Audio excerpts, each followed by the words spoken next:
The woman appeared at the edge of the Lakota encampment just after dawn, stumbling through the tall grass like something half dead. Maddow saw her first, a silhouette against the salmon-pink sky, dark skirts dragging through the dew-wet prairie. She moved wrong, lurching with each step, one arm clutched against her ribs. He'd been checking the horse line when movement caught his eye.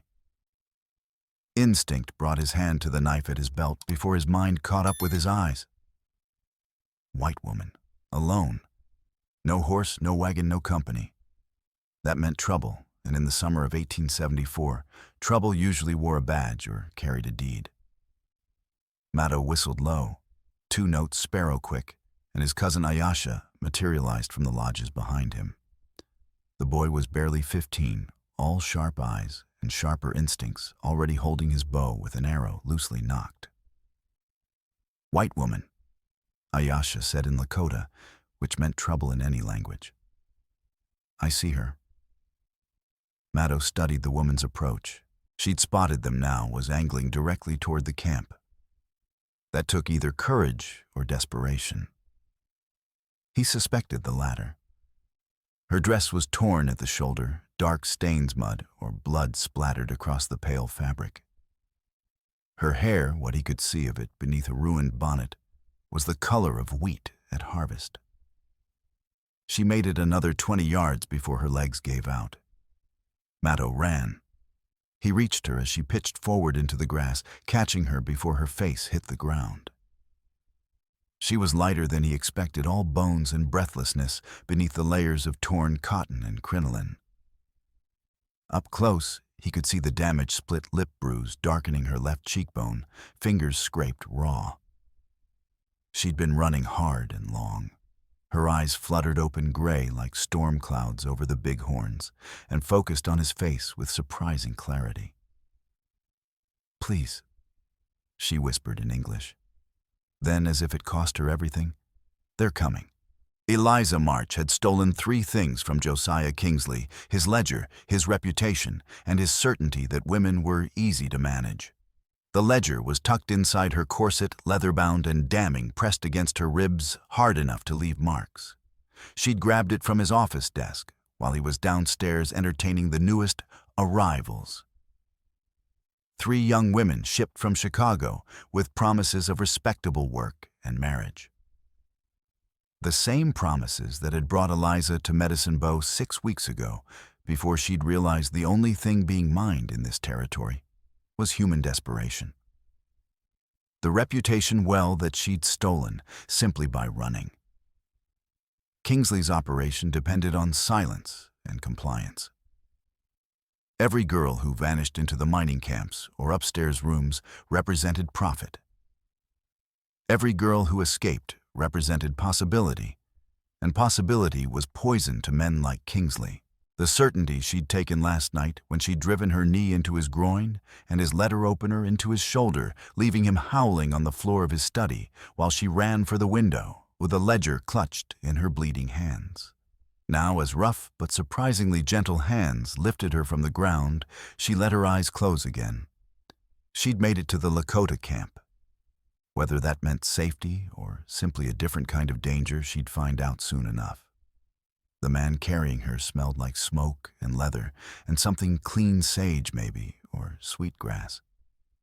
He moved with easy strength, not breathing hard despite her weight. She heard voices around them, quick and liquid, in a language she didn't understand. Then the shift from bright morning to shadowed space, the air cooler, and she was being lowered onto something soft. Buffalo robes. She recognized the texture, the slight musk. She'd seen them in trading posts, but never touched them. Now she was lying on a pile of them, soft as any feather bed she'd known back in Virginia. Water, a voice said in accented English. Female, older. A cup touched Eliza's lips, and she drank greedily, choking on the second swallow. Slow. The same voice, patient. Drink slow. Eliza forced her eyes open. The interior of the lodge was dim lit by the fire pit in the center and strips of sunlight through the smoke hole above. The woman holding the cup was perhaps 50, with gray, threading through her braided hair and eyes that missed nothing. Beyond her stood the man who'd carried her, and Eliza's breath caught despite herself. He was tall, broad-shouldered, younger than she'd thought, perhaps 25 to her 23. His hair was black and long, tied back with what looked like rawhide. He wore buckskin leggings and a shirt that had seen better days, and he watched her with an expression she couldn't quite read. Not hostile, but not welcoming either. Wary. Calculating. "I'm Eliza March," she managed. Her throat felt like she'd swallowed sand. "I need help." The older woman glanced at the man, said something quick in Lakota. He responded without looking away from Eliza, his voice low and measured. "I am Maddo," he said finally in careful English. "This is Winona, my mother's sister. You said men are coming. How many? How close?" Eliza's hand went automatically to her ribs, feeling the hard edge of the ledger through the fabric. 3, maybe 4.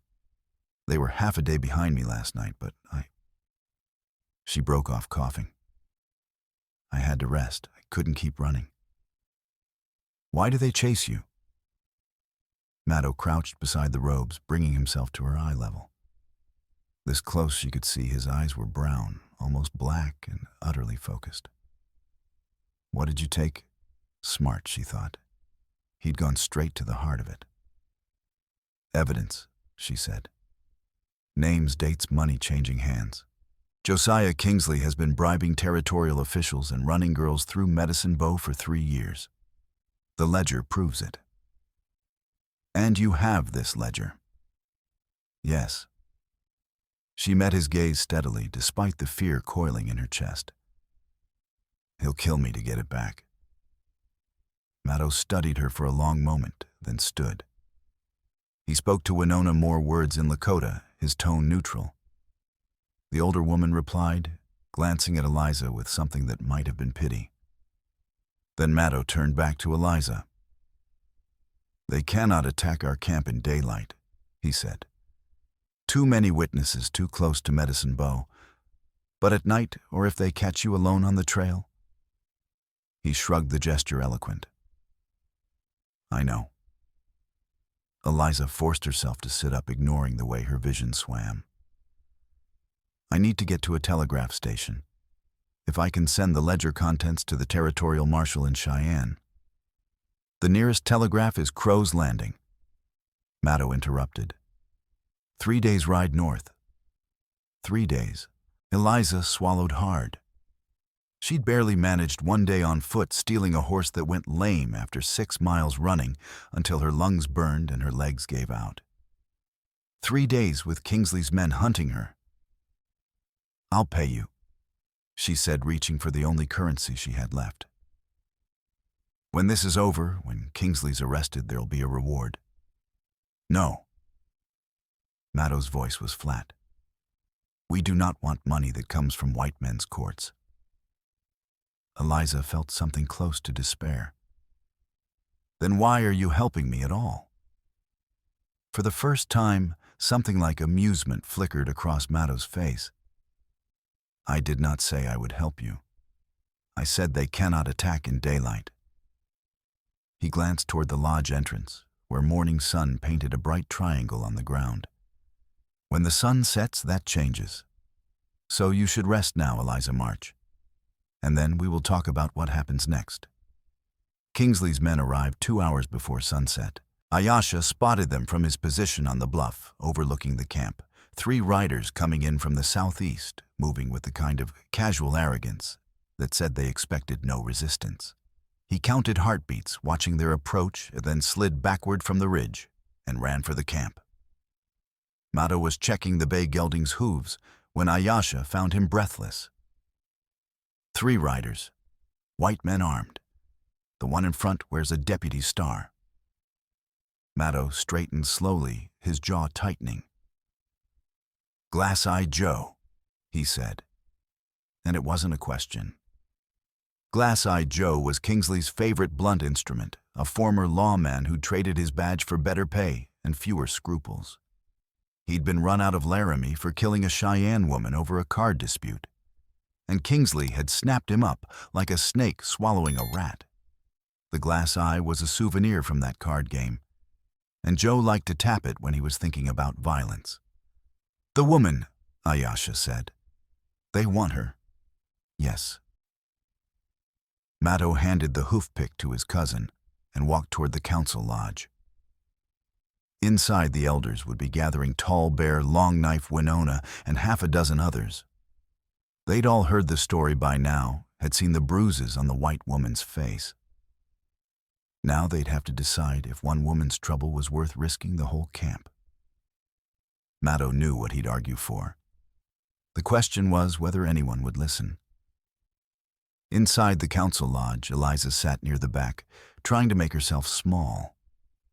Winona had given her a clean-dressed doeskin, soft as butter, and braided her hair, but she still felt exposed.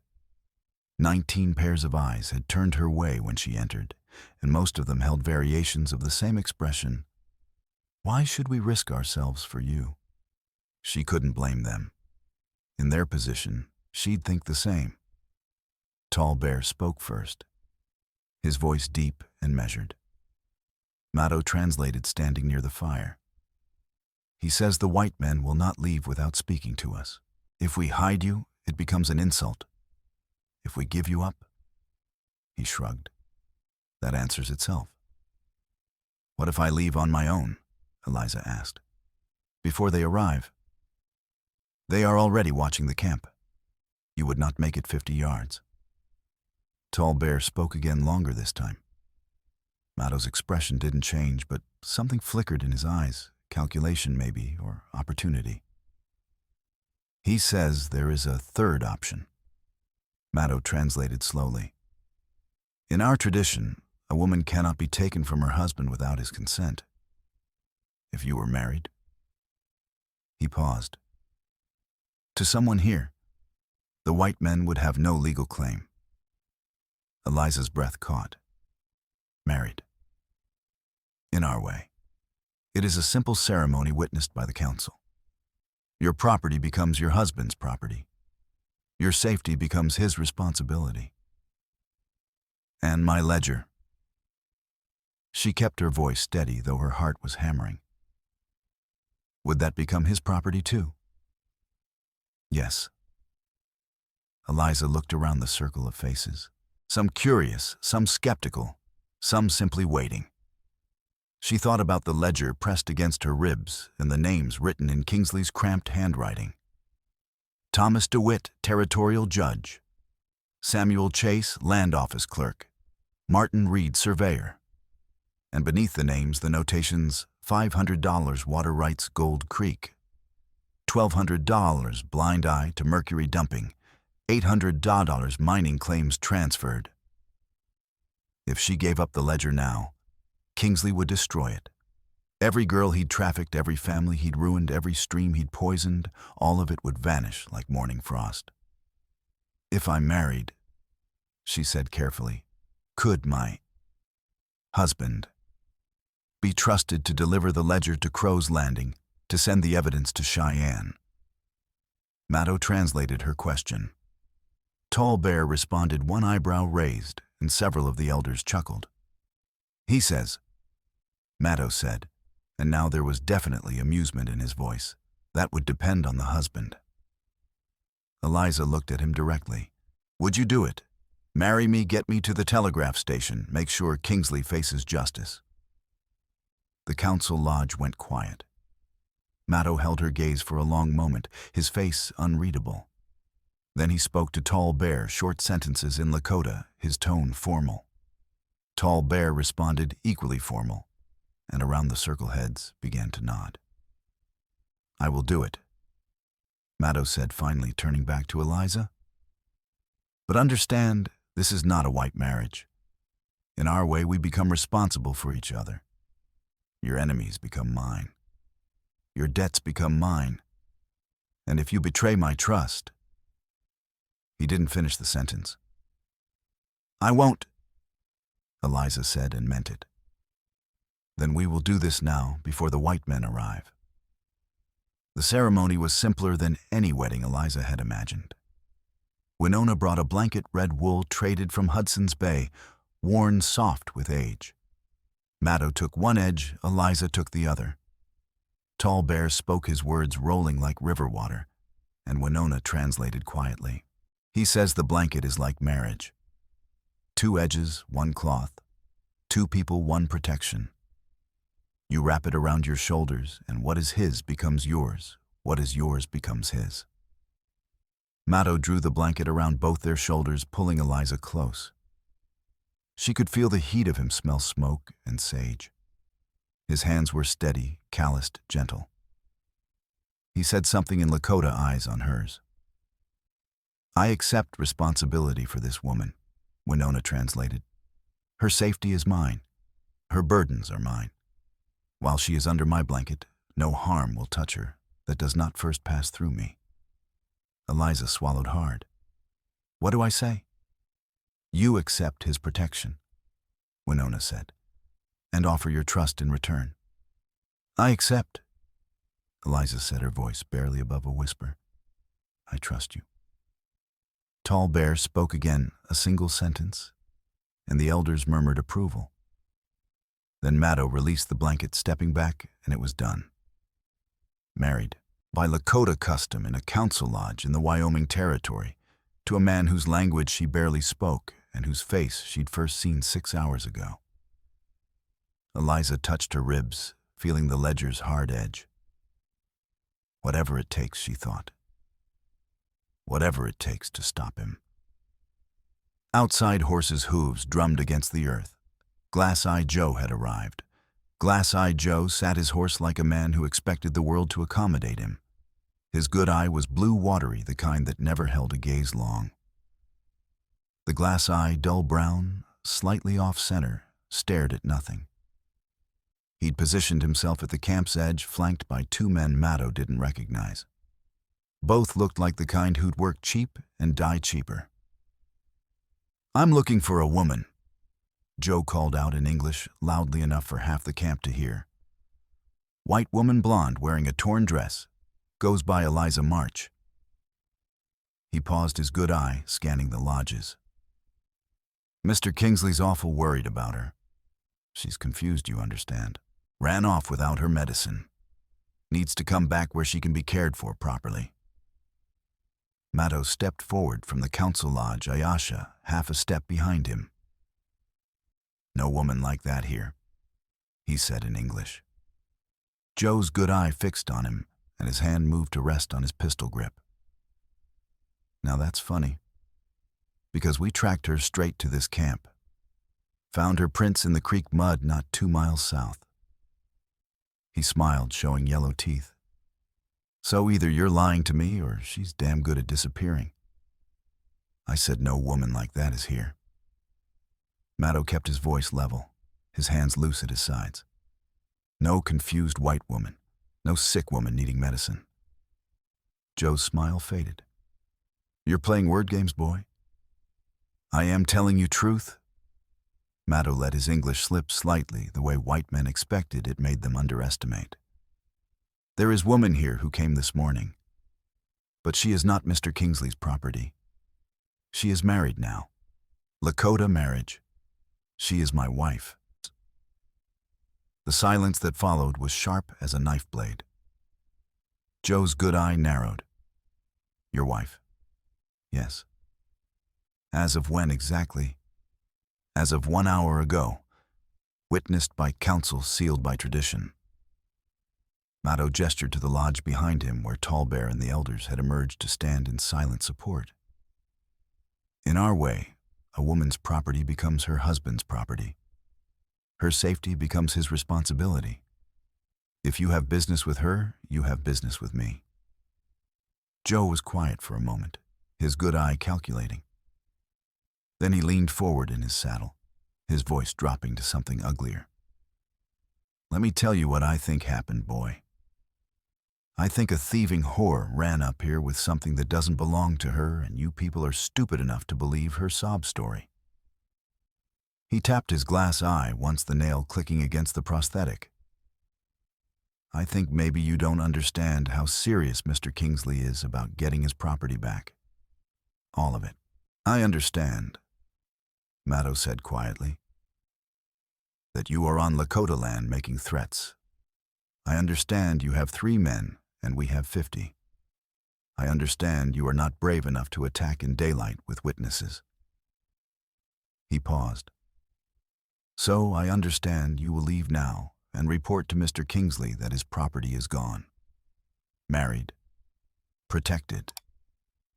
Joe's hand tightened on his pistol, but he didn't draw. Behind Maddow, Ayasha had his bow ready, arrow nocked. Around the camp, other men were drifting closer, armed and watchful. The mathematics of violence were clear. This isn't over, Joe said finally. No, Maddow agreed. It is not.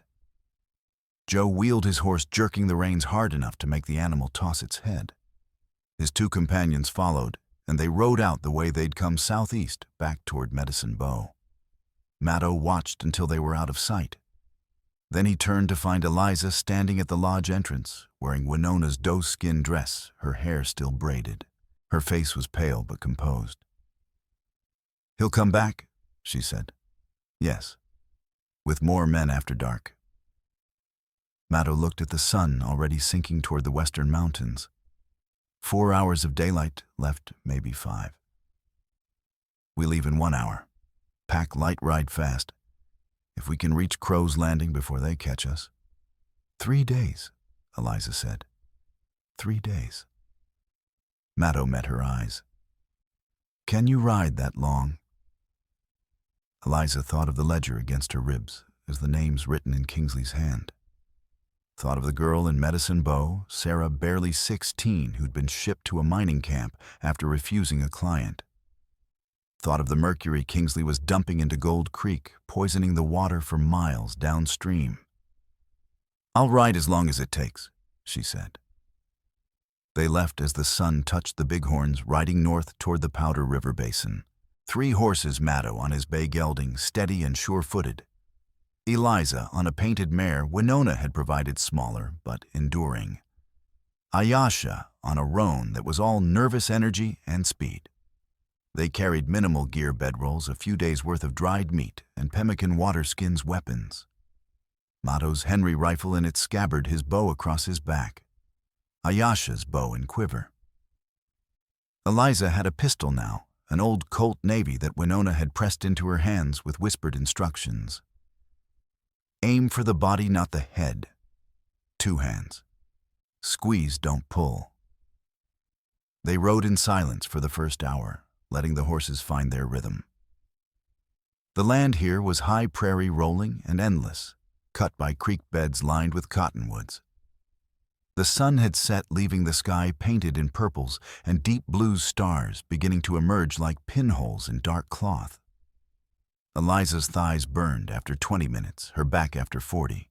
She hadn't ridden regularly since Virginia, and never liked this long hours, at a steady pace, the horse moving beneath her like a breathing wave. But she kept her mouth shut, and her seat firm, refusing to show weakness. Maddow noticed anyway. Of course he did. We will stop in 2 hours, he said, the first words spoken since they left camp. Let the horses rest, eat something, then ride through the night rest at dawn. How far behind will they be? Eliza asked. If they left Medicine Bow at sunset and ride hard, Maddow calculated. 6 hours, maybe 8. They will not push their horses at night, too easy to break a leg in the dark. But come morning, they will close the distance. Then we can't stop. We stop or the horses die. Maddow's voice was patient, like he was explaining something to a child. Dead horses mean we die, so we rest the horses.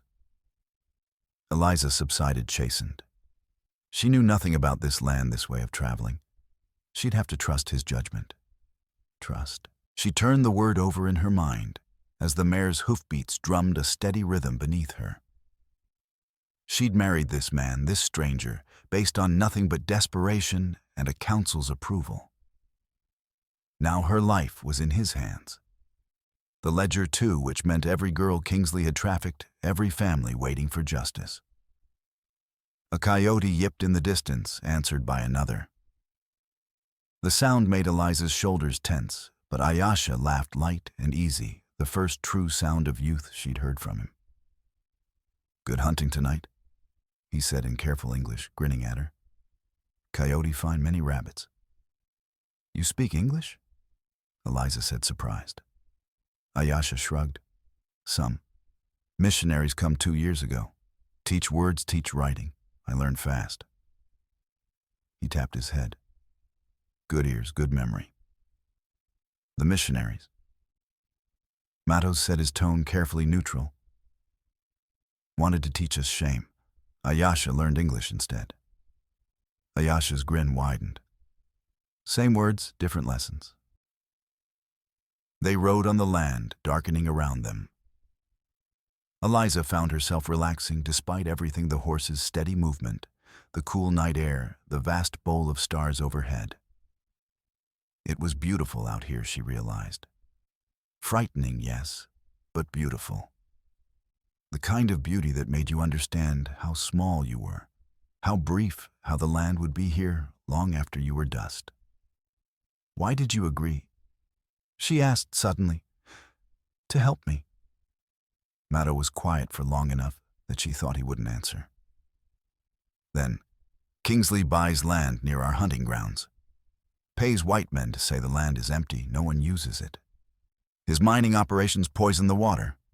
Fish die, deer move away. When we complain, he sends men like Joe to threaten us." He paused. "You have evidence against him. So helping you helps us. That's all. That is enough." Eliza considered this. Practical, strategic, nothing to do with heroism or chivalry. She found it oddly comforting: no false promises, no inflated expectations.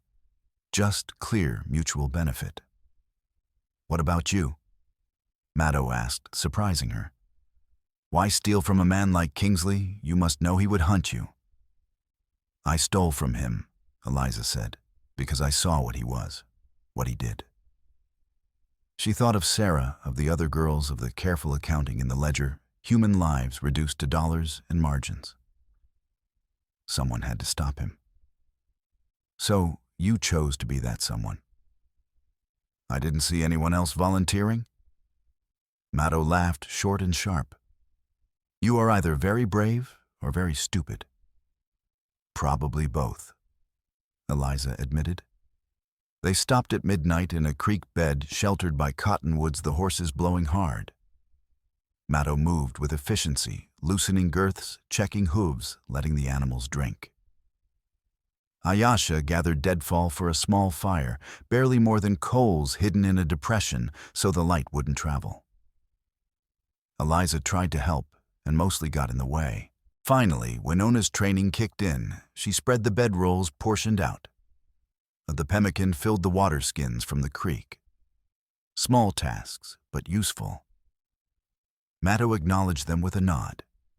They ate in silence, chewing the tough pemmican that tasted like meat and berries and fat, all compressed into something that would keep you alive, if not happy. Eliza's stomach protested briefly, then accepted the fuel. She was hungrier than she'd realized. 2 hours rest, Mato said when they finished. "Then we ride until dawn." "I'll take first watch." Ayesha volunteered, already moving to a position overlooking their back trail, which left Eliza and Mato alone by the dying fire. The silence stretched, not quite comfortable, but not hostile. Eliza was intensely aware of him, the way he moved, economical and sure. The set of his shoulders, the line of his jaw in the faint firelight. He'd removed his shirt to check a scrape on his shoulder from a low branch, and she could see the smooth copper of his skin, the muscle beneath. She looked away, feeling her face heat. "You are not used to this," Mato observed. "What gave it away?" Eliza tried for humor. "The way I nearly fell off the horse, or the way I don't know how to do anything useful. The way you try to hide pain." Mato's voice was matter-of-fact. Your legs hurt, your back hurts, but you do not complain. Complaining won't make it stop hurting. No, but acknowledging pain is not weakness. He reached for something in his pack, a small leather pouch, and opened it. The smell of herbs drifted across the fire.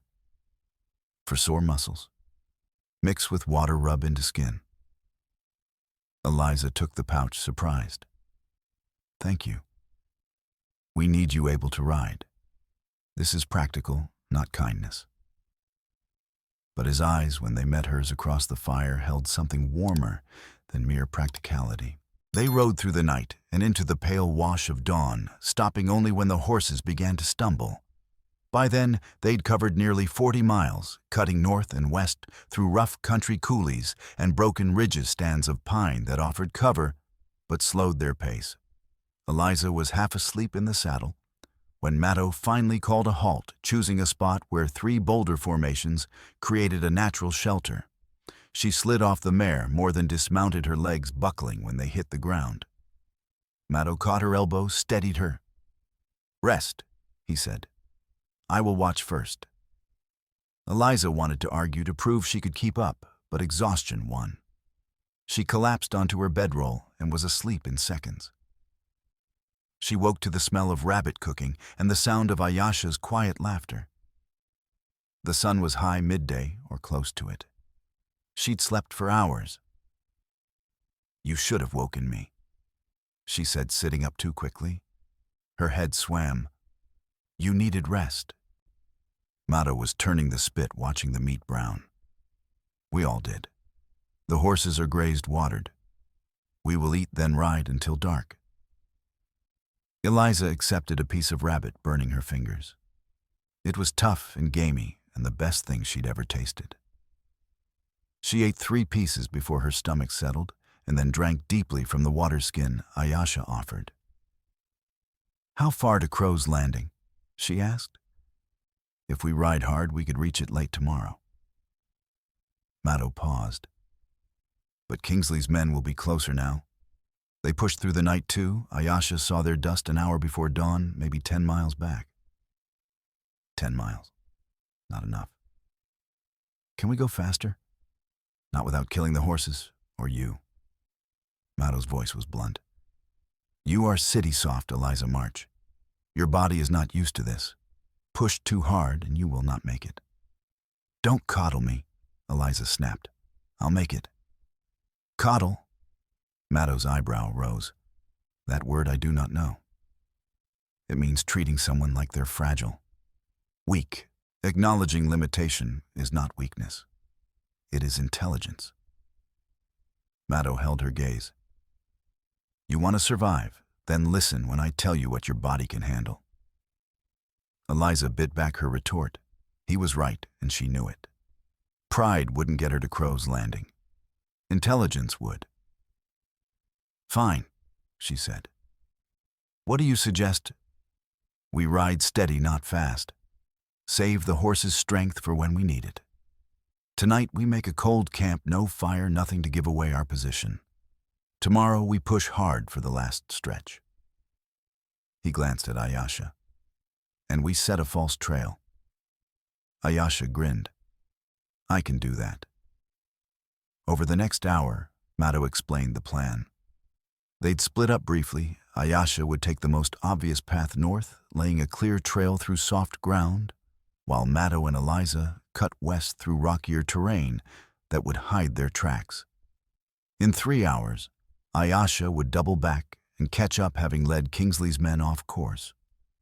"What if they catch him?" Eliza asked. "They will not." Matto's confidence was absolute. "Ayasha knows this land. He is faster than any white rider." Ayasha puffed his chest, slightly proud.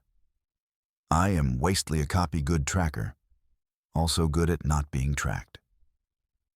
They rode out 30 minutes later, Ayasha peeling off to the north, while Matto guided Eliza west into a maze of red sandstone formations.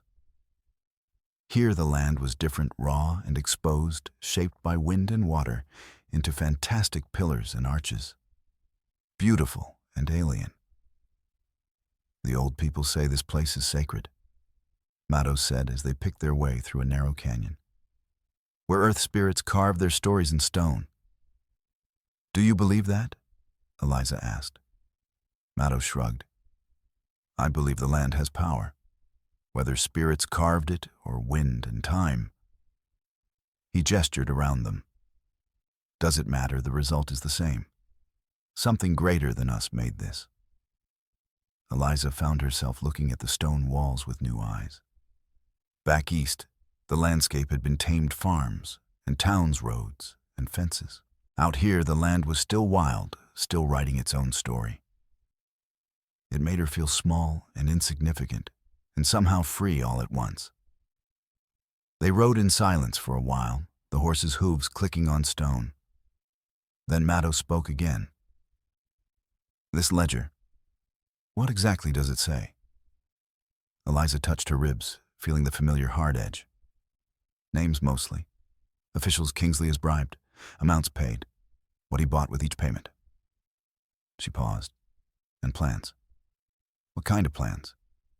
He wants to dam Gold Creek, redirect water to his mining operations. The dam would flood the valley, a dozen homesteads, farms, a Crow settlement. She met Mato's eyes. And the mining process uses mercury.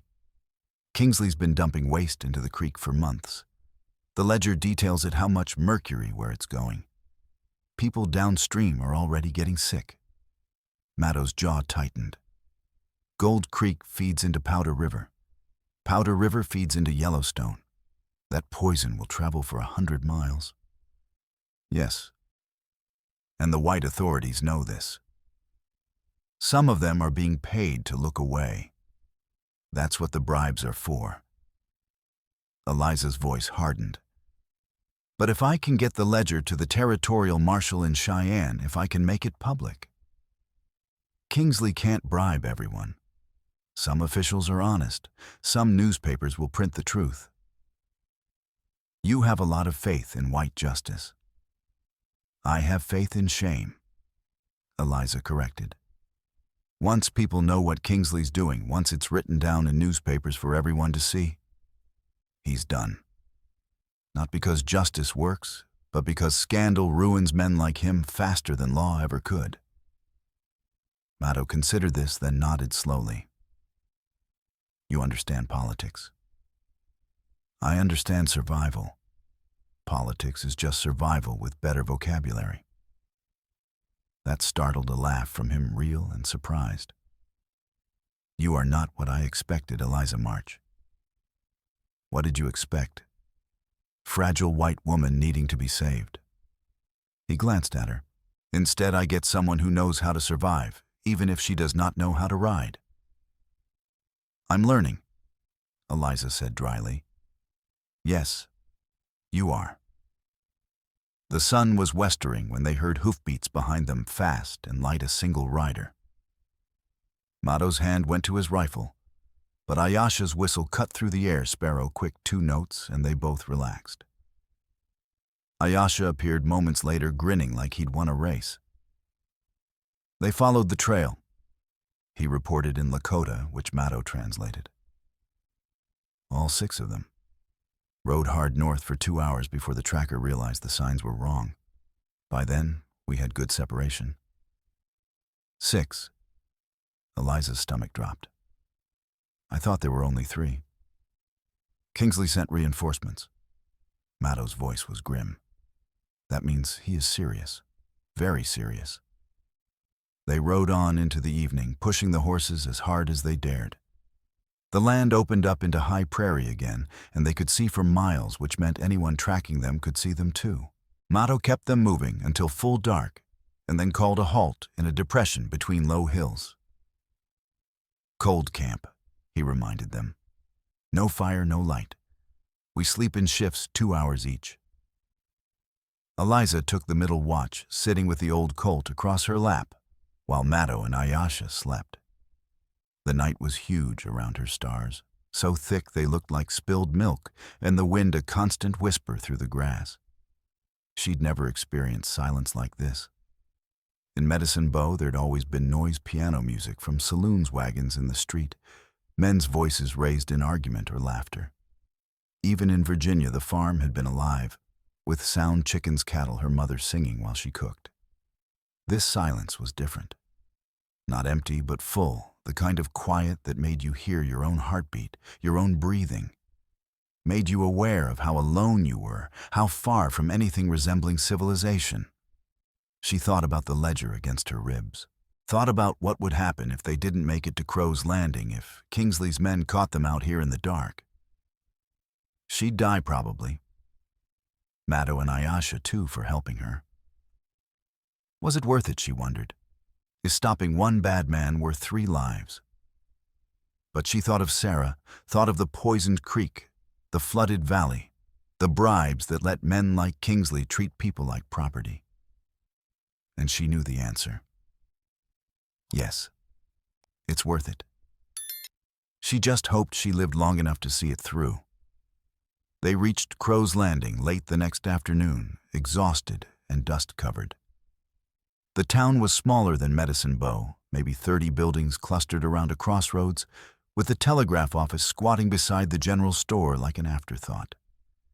Eliza felt a surge of relief, so strong it made her dizzy. We made it. Maddo reined in at the edge of town, studying the street with the same caution he'd shown for 3 days.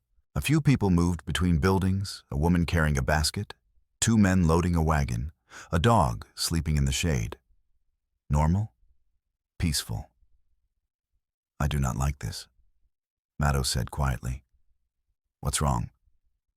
Eliza scanned the street, seeing nothing alarming. It is too quiet. Where are the children? The noise. He gestured to the buildings. This is afternoon. There should be more people. Ayesha nodded agreement, his hand resting on his bow.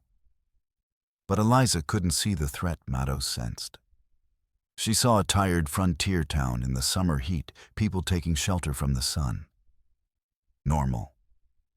The telegraph office is right there, she said, pointing. 10 minutes, and I can have the ledger contents transmitted to Cheyenne. Then it's over. Maddo looked at her, his expression unreadable. Then he dismounted. We go together. Ayesha watches the horses and the street. If anything is wrong, he whistles. They crossed the street on foot, Eliza's heart hammering. She could feel the ledger against her ribs, with every step heavier now, as if the weight of what it contained had somehow become physical. 3 days running, 3 days terrified of every sound behind them, every shadow on the trail. Almost there. Almost safe. The telegraph office was dim inside, cooler than the street. A single clerk sat at the desk, young, maybe 20, with sandy hair and wire-rimmed spectacles. He looked up as they entered, and something flickered in his eyes. Surprise recognition. Help you? He asked, his voice neutral. I need to send a telegram, Eliza said, stepping forward. To the territorial marshal in Cheyenne. It's urgent. The clerk glanced at Maddo, then back to Eliza. That'll be 50 cents per word. You want to write it out first, or... I'll dictate, Eliza said. She pulled the ledger from her corset, setting it on the counter between them. This contains evidence of bribes, the selling of women and girls, and the poisoning of the creek and land committed by Josiah Kingsley of Medicine Bow. I need to transmit the key details immediately. The clerk stared at the ledger. Then slowly he smiled. Well now, he said. That's interesting. Something in his tone made Eliza's stomach drop. Interesting how? Maddo asked, his voice dangerously quiet. Interesting because Mr. Kingsley's been paying me good money to watch for anyone matching Miss March's description. The clerk's hand moved toward the drawer of his desk. And here you are, gift-wrapped, and... He didn't finish. Maddo's hand shot across the counter, grabbing the clerk by his collar and slamming him face first into the desk. The spectacles went flying. The clerk yelped, scrabbling at Maddo's grip. Where is the real telegraph operator? Maddo demanded. I am the... Maddo slammed him down again harder. The truth. He's in the back room." The words came out in a rush. "Quiet, Quentin, he's tied up. I just needed to. Mr. Kingsley said easy money. Just watch the office. I didn't hurt anyone."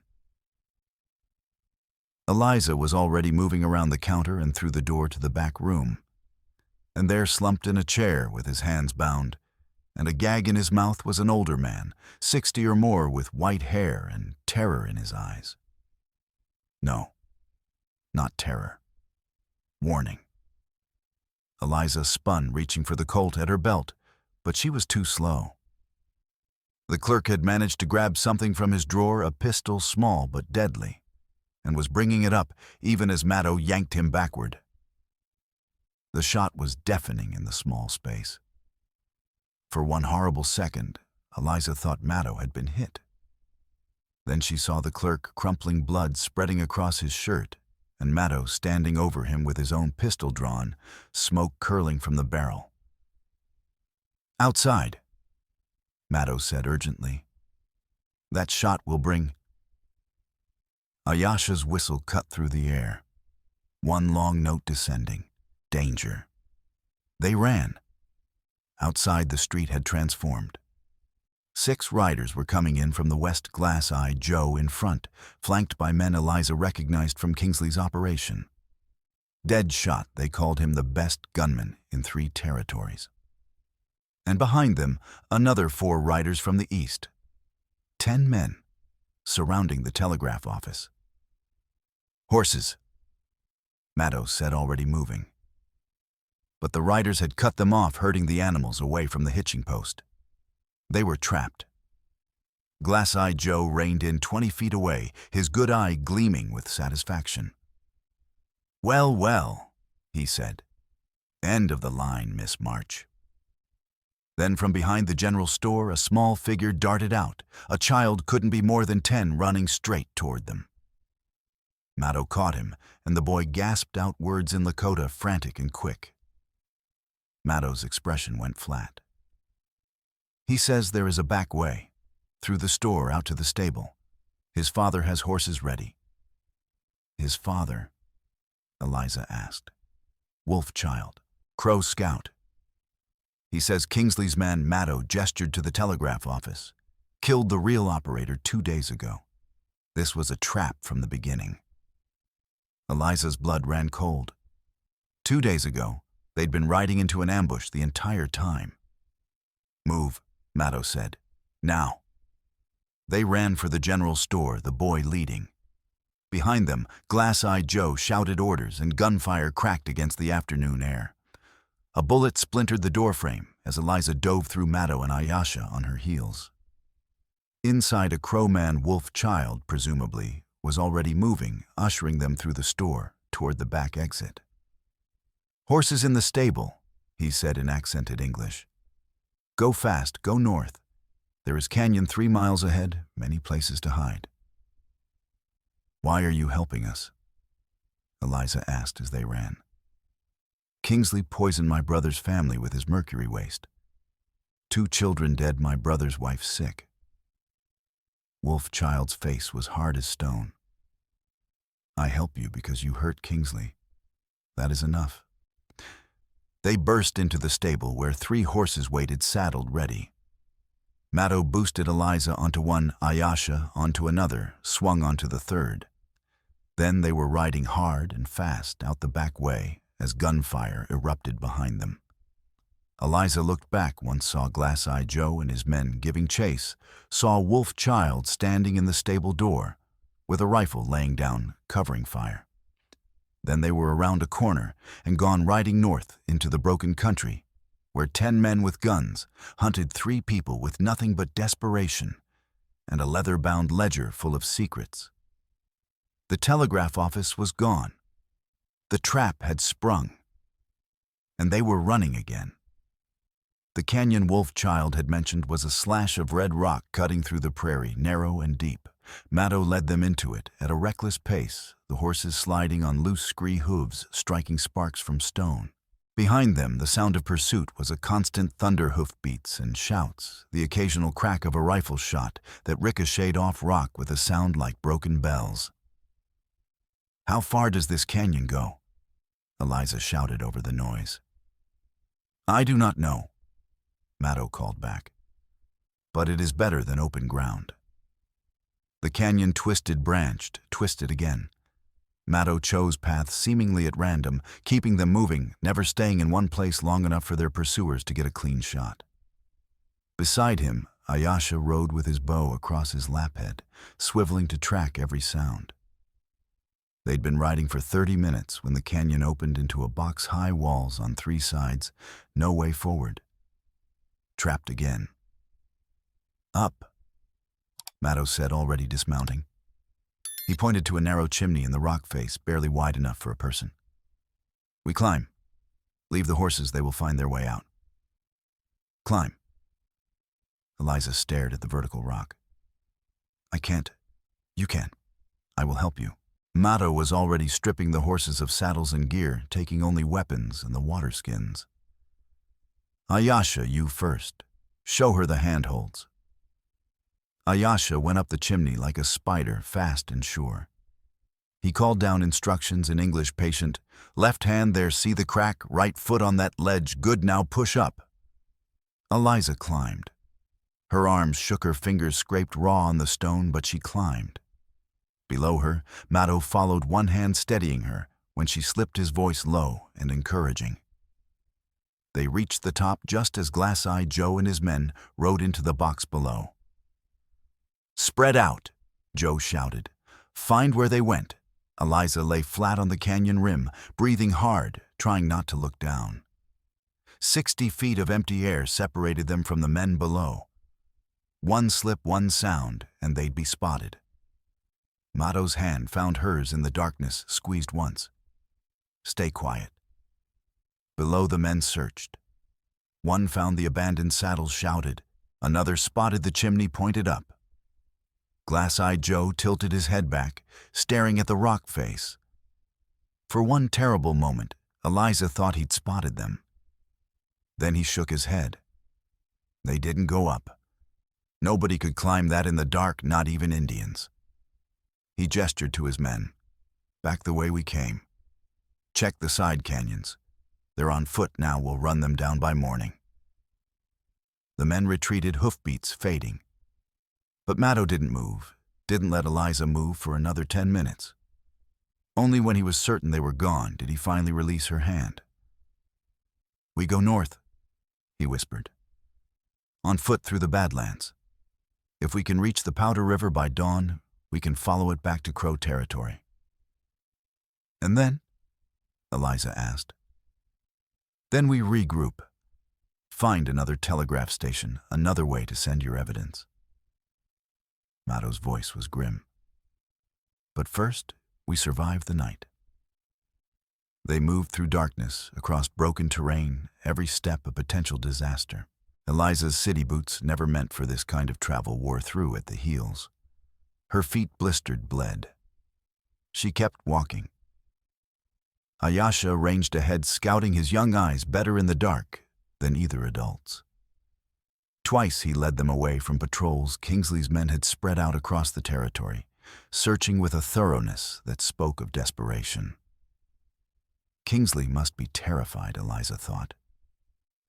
Good. They reached the Powder River 3 hours before dawn, collapsing on the bank in exhausted silence.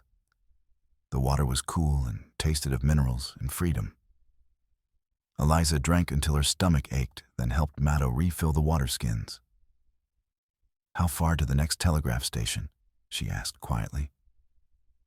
Maddo was silent for a long moment. Then, 4 days, maybe 5.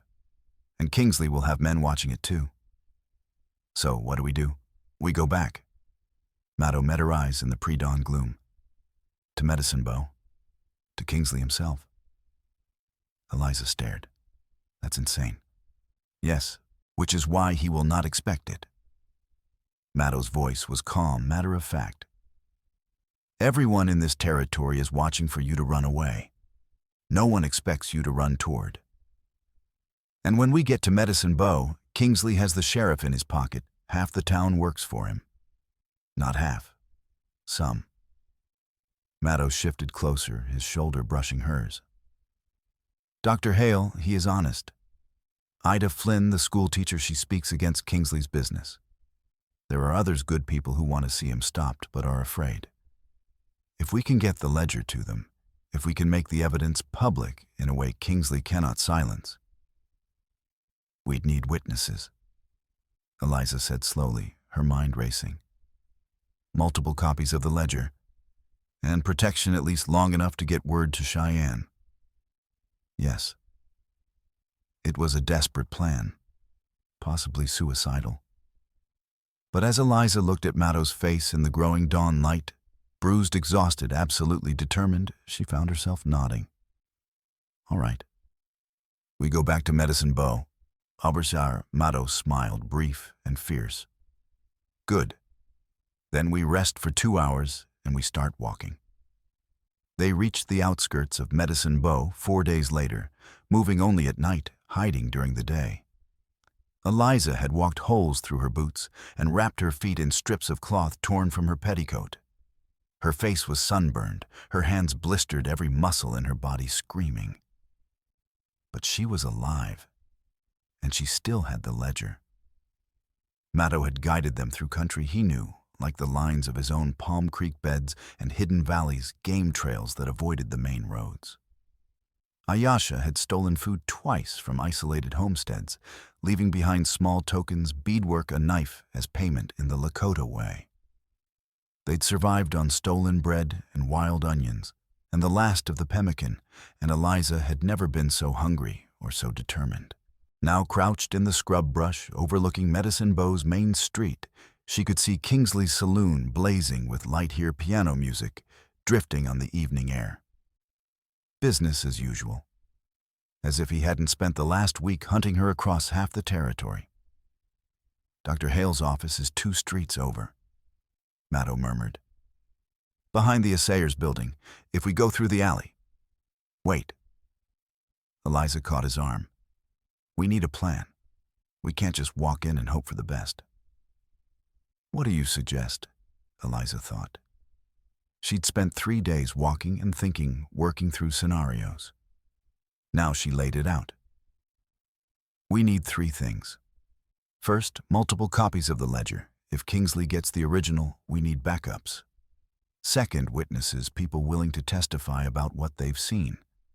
Third, a way to hold Kingsley and his men accountable long enough for real law to arrive.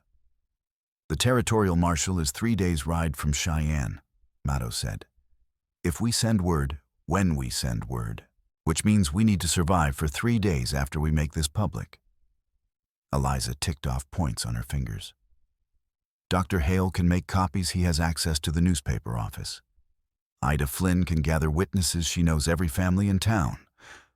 But holding off Kingsley, that part is mine, Maddow said quietly. Eliza looked at him.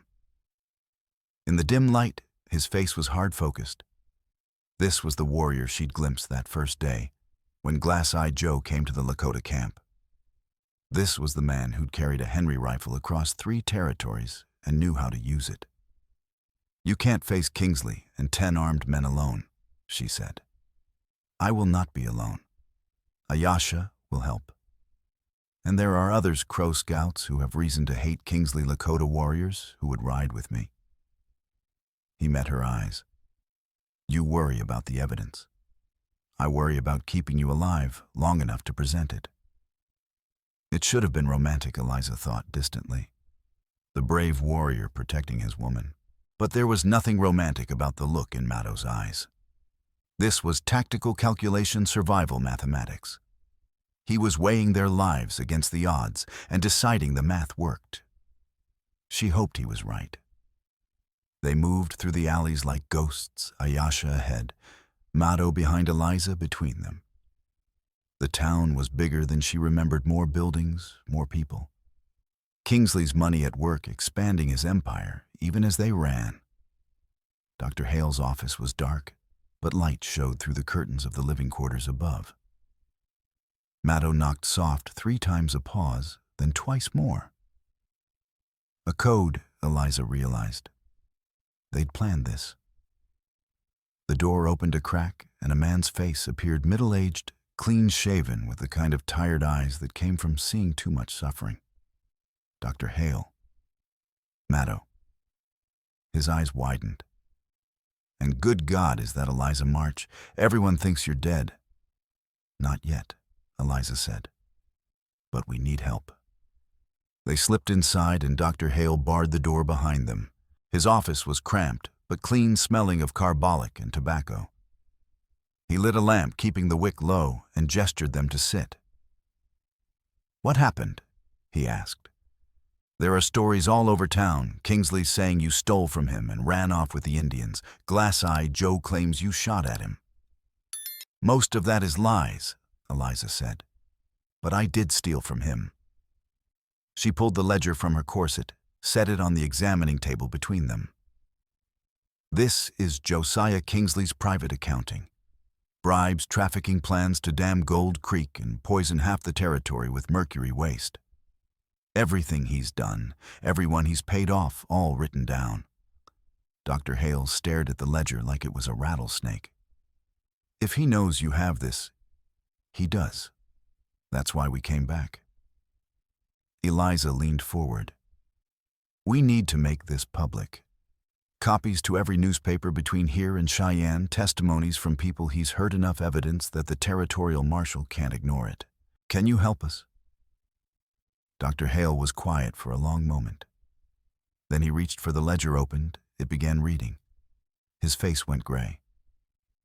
"The mercury," he said softly. "I've been treating people downstream for months, children with tremors, adults with strange shaking and fits of the mind. I thought it was bad water, maybe arsenic from old mining. But this..." He looked up. "This is deliberate. He's poisoning them on purpose." "To clear them out," Eliza confirmed. "So he can take their land. The ledger spells it out: discourage settlement, decrease property values, buy cheap." Dr. Hale closed the ledger carefully, like it might explode. "I'll make copies," he said. "I know the newspaper editor, he owes me a favor. And Ida Flynn, the school teacher, she's been trying to organize the townspeople for months. If I tell her we finally have proof..." "Tell her to gather witnesses for tomorrow night," Maddo said. "Town square after sunset. Public testimony." "Tomorrow," Dr. Hale looked alarmed. "That's not enough time to..." "Tomorrow," Maddo repeated. "Before Kingsley realizes we are back in town. Before he can run or destroy more evidence. We do this fast, or we do not do it at all." Dr. Hale swallowed hard, then nodded. "All right. Tomorrow. But you'll need protection. Kingsley will come with guns." "Let him come," Maddo said quietly. The next evening, Medicine Bow's town square was more crowded than Eliza had ever seen it. Word had spread fast. Dr. Hale had done his work well. Miners and shopkeepers, homesteaders and drifters, even a few working girls from the saloons, all drawn by whispers of evidence and testimony, and a reckoning long overdue. Eliza stood on the steps of the general store, the original ledger in her hands, 4 copies already distributed, 1 to the newspaper editor, 1 to Ida Flynn, 1 sealed in an envelope addressed to the territorial marshal in Cheyenne, 1 hidden in Dr. Hale's office as insurance. The crowd murmured, restless, curious, afraid. Beside her, Maddo stood with his Henry rifle cradled in his arms, casual but ready. Ayasha was on the rooftop above them, bow drawn, watching the crowd. Around the square, scattered among the townspeople, were a dozen Crow and Lakota warriors who'd ridden in at Maddo's request. Not an army, but enough. Citizens of Medicine Bow. Eliza began, and her voice carried across the square stronger than she'd expected. "For 3 years, Josiah Kingsley has run this town like his personal kingdom. He's bribed officials, trafficked women, poisoned your water, and stolen your land. Tonight, I'm going to prove it." She opened the ledger, began reading. Names, dates, amounts. Thomas DeWitt, territorial judge, $500 for water rights, $800 for blind eye to mercury dumping. Samuel Chase, land office clerk, $1,200 for fraudulent claims. Martin Reed, surveyor, $600 for false boundary markers. The crowd's murmur grew louder. People were recognizing names, connecting pieces they'd suspected, but never proven. Lies.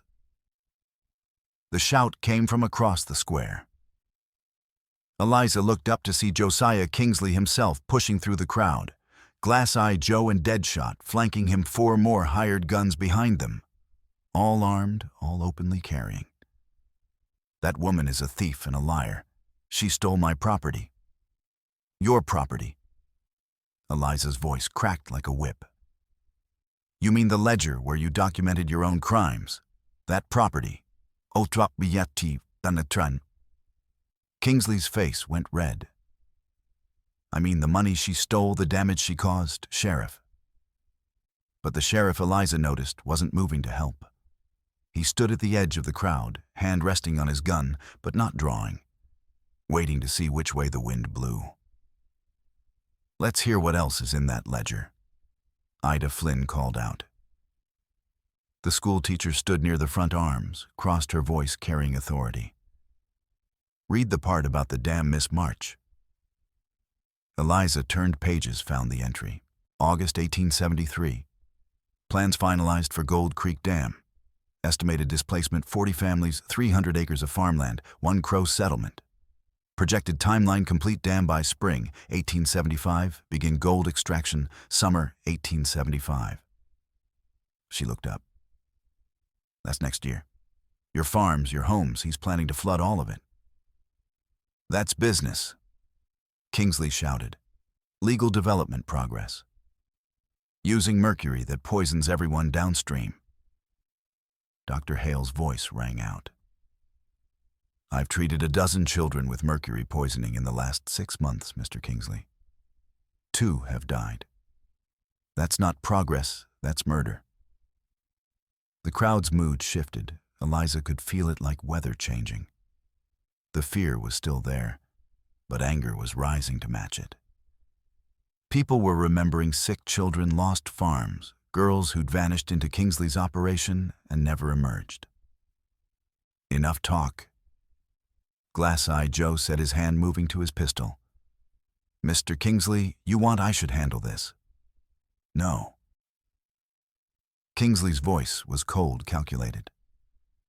She's going to give me that ledger, and then she's going to leave Medicine Bow and never come back. Otherwise, he gestured to his men, to the guns they carried. Otherwise, things get ugly. They're already ugly, Eliza said. The difference is now everyone can see it. Kingsley's face twisted. Joe, Deadshot, get the ledger. Kill anyone who interferes. For one suspended moment, nobody moved. Then Glass-Eye Joe drew his pistol, and Maddow shot him. The crack of the Henry rifle was deafening in the confined space of the square. Joe went down, his gun spinning from his hand, blood spreading across his shoulder. Not dead, but definitely out of the fight. Next man who draws, Maddow said calmly, levering another round into the chamber. I aim for the head. Deadshot's hand hovered over his pistol, but he didn't draw. He was calculating, Eliza realized, weighing his reputation against the mathematics of getting shot. Around the square, Kingsley's other hired guns were facing the same calculation, suddenly aware of the Crow and Lakota warriors in the crowd, all armed, all watching. Then from the back of the crowd, a voice, I seen him do it. Everyone turned. A small woman stepped forward, one of the girls from Kingsley's saloon, barely 18, with haunted eyes. I seen Mr. Kingsley bring girls in from the train station. He told us we'd be working as maids, but that was a lie. He put us upstairs, and if we refused... She gestured to a scar on her forearm. Glass-Eye Joe did this when I tried to leave. Me too, another voice said. A miner stepping forward. He ran me off my claim last year, said it was his land. But I had papers, legal deed. He just had more guns. My water went bad. A homesteader called out. Fish died, my wife got sick. Then Mr. Kingsley offered to buy my land for pennies. Now I know why. One by one, testimonies poured out. Years of resentment and fear, finding voice, witnessing becoming courage, courage spreading like fire through dry grass. Kingsley saw it happening, saw his control slipping. His face went from red to white, his hand moving to his own pistol. No, he said. No. This is my town, mine.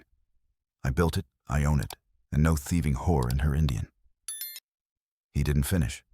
Mattow's rifle came up again, trained on Kingsley's chest. You should stop talking now, Mattow said quietly. But Kingsley was beyond reason. He drew fast, bringing his pistol up, and the town erupted. Deadshot drew firing at Mattow. Mattow dove, returning fire, and Deadshot went down screaming, clutching his leg. Kingsley fired wildly into the crowd, and people scattered shouting. Ayesha's arrow took one of Kingsley's hired guns in the shoulder, sending him reeling. The Crow warriors surged forward, weapons drawn, and suddenly it was chaos, gunfire, and shouting, smoke and blood, and the entire square dissolving into violent confusion. Eliza dropped behind the general store steps, clutching the ledger. Bullets chipped stone inches from her head. She saw Ida Flynn dragging a child to safety, saw Dr. Hale pulling a wounded man out of the line of fire. Saw townspeople, ordinary people, not gunfighters, picking up stones and boards and fighting back against Kingsley's men. They're choosing, she realized. Right now, they're choosing sides. And they were choosing against Kingsley. Mattow fought his way across the square, using the rifle like a club, when he got too close for shooting. He took a bullet through his left arm. Eliza saw him stagger, saw blood spray. But he kept moving, kept fighting. Ayesha's arrows flew in rapid succession, precise and deadly. The Crow warriors had engaged Kingsley's remaining hired guns, and it was brutal close quarters, fighting with knives and hatchets. Kingsley himself was backing toward his saloon, still firing, his face a mask of rage and disbelief. I own this town, he screamed. I own you all. Not anymore, someone shouted back. Mattow reached Kingsley, his rifle empty, blood streaming from his wounded arm. Kingsley turned, brought his pistol up point blank, and Eliza shot him. The old Colt Navy Winona had given her kicked like a mule. But the bullet flew true, catching Kingsley in the shoulder and spinning him around. His pistol clattered to the ground. He went down hard, clutching the wound, staring up at Eliza with pure hatred. You lose, Eliza said quietly. Then Mattow was beside her, swaying, his face gray with blood loss. Eliza caught him as he collapsed, easing him to the ground. I'm fine, he muttered in Lakota, which Eliza was starting to understand meant I'm badly hurt, but too stubborn to admit it. You're not fine, you idiot, she said, her hands already pressing against the wound in his arm, trying to stop the bleeding. Dr. Hale, I need help. Around them, the fighting was ending. Kingsley's hired guns were down, or fleeing, the townspeople standing in shocked clusters, realizing what they'd just done, what they'd just won. Dr. Hale appeared, his medical bag in hand, already assessing Mattow's wound. Bullet went through clean, he said. He'll live, but he needs stitches and rest. Rest later, Mattow said, trying to sit up. First, we make sure. First, you let the doctor work, Eliza said firmly, keeping pressure on his arm. The ledger's safe. The copies are distributed. Kingsley's down. It's over. Mattow looked at her, then at the square, at Kingsley bleeding on the ground, at Glass-Eye Joe and Deadshot being disarmed and tied up, at the townspeople standing together, uncertain but united. Over, he repeated, as if testing the word. Then he smiled, brief and tired. Good. Then I can rest. And he did, there in the middle of Medicine Bow's town square, with Eliza holding his hand and Dr. Hale working to stop the bleeding, while around them the town began the work of rebuilding itself free from Josiah Kingsley's shadow. The trial lasted 2 weeks and drew spectators from 3 territories. Eliza testified for 4 hours, walking the judge and jury through every page of the ledger, every bribe, every girl trafficked, every ounce of mercury dumped. Dr. Hale testified about mercury poisoning cases. Ida Flynn brought forward a dozen witnesses, miners, homesteaders, working girls, each adding their voice to the mountain of evidence. Josiah Kingsley was sentenced to 20 years in the territorial prison. Thomas DeWitt, the bribe judge, was removed from the bench and fined. Samuel Chase lost his position at the land office. Glass Eye Joe and Deadshot got 10 years each. The dam project was canceled. Gold Creek would stay free, the valley safe. And Eliza March, formerly of Virginia, formerly of Medicine Bow, found herself standing on a hill overlooking the Powder River on a cold November morning, watching Maddow work with a team of horses to drag logs for a cabin. "You don't have to stay here, you know," Maddow had said after the trial ended, after the reporters had gone home and the town had quieted. "You could go anywhere now. East San Francisco, anywhere." Eliza had looked at him, at this man who'd married her by firelight, who'd carried her ledger across 3 territories, who'd taken a bullet protecting her, and felt something settle in her chest. Not romance exactly. Something steadier. Something real. "I like it here," she'd said. "If you'll have me." He'd smiled slow and genuine. "I already married you. It would be rude to send you away now." So here she was, 3 months later, learning to build a cabin in Lakota-style, half Lakota, half-white homestead, straddling 2 worlds the way their marriage did. Learning to track game with Ayasha, who'd appointed himself her teacher and delighted in correcting her terrible stalking technique. Learning to cook with Winona, who taught her which roots were edible and which would kill you, information delivered with the same patient tone. Learning slowly to speak Lakota. Learning even more slowly what it meant to build a life with someone. Maddow's arm had healed, though he still favored it in cold weather. The bullet scar was raised in pink, a permanent reminder of the night Medicine Bow chose to fight back. He wore it without shame. "Are you going to help?" he called now in English, "or just watch?" Eliza laughed, moving down the hill to join him. "I'm supervising." "That is not how marriage works." "Really? Because I distinctly remember you promising to protect me. That sounds like I get to supervise while you do the hard work." Maddow's expression was long-suffering, but his eyes were warm. "You are impossible. You married me anyway." "Yes," he agreed, reaching out to tuck a strand of her hair behind her ear. "I did." The cabin would be finished by spring. They'd plant crops Eliza knew farming from Virginia, and Maddow would hunt. Ayasha would visit, bringing news and gossip and trouble. Winona would teach Eliza the things her own mother never had: how to survive in this hard land, how to read weather and water, how to bend without breaking. It wasn't the life Eliza had imagined when she'd left Virginia. It wasn't the respectable marriage and settled home her mother had wanted for her. It was better. She thought about the letter she'd received last week, forwarded from Medicine Bow. The territorial marshal thanking her for her service to justice. A reward $500, enough to buy supplies for the winter, and then some. And a note at the bottom: "If you're ever looking for work, the marshal's service could use someone with your particular talents." Eliza had tucked the letter away, something to think about later.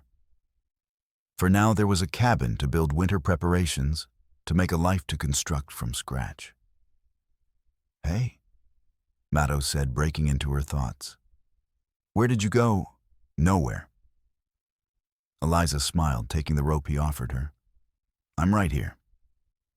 And she was, standing on a hill in Wyoming territory with a man who'd become her partner, her protector, her friend. standing in a place she'd claimed through survival and stubbornness and refusal to let men like Kingsley win. Standing exactly where she was meant to be. The wind picked up, carrying the smell of pine and cold water. Winter was coming, but the cabin would be finished first. They'd survived the cold, the isolation, whatever came next. They'd survived worse. Together,